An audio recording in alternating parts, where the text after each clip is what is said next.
Hüseyin İbrahim. Elif. Sen misin Elif? Ali Yiğit. Ali Yiğit o mu? Bir. Bir de. Gel. Sana nerede sana? Bekleyin şunu. Alanlar yerine otursun. Alanlar yerine otursun. Alanlar bir otursun. Yerine otursun. Abdülkerim Ayaz.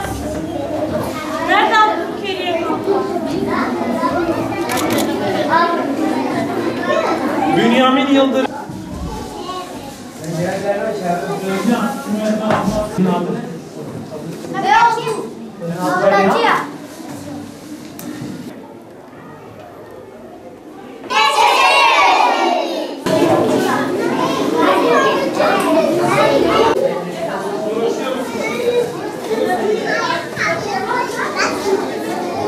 Ahmet Hakan.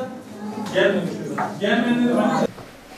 Ben Doktor Dilek Avcı, Yeryüzü İyilik Hareketi adına bugün burada oyunlarımızı, botlarımızı, montlarımızı, kitaplarımızı Silopi Gazi Paşa İlkokulu öğrencilerimize kardeşliğimizin bir sembolü olarak dağıttık. Teşekkür ederiz. Dikkatli olun. Bu çalışmayla yaklaşık 160 öğrencimize mont, 160 öğrencimize ayakkabı dağıtıldı. Yaklaşık 70 adet akıl oyunları seti dağıtıldı. Bu noktada daha önce Silopi'de çok nadir yaşanan bir çalışma oldu. Kendilerine çok teşekkür ediyoruz.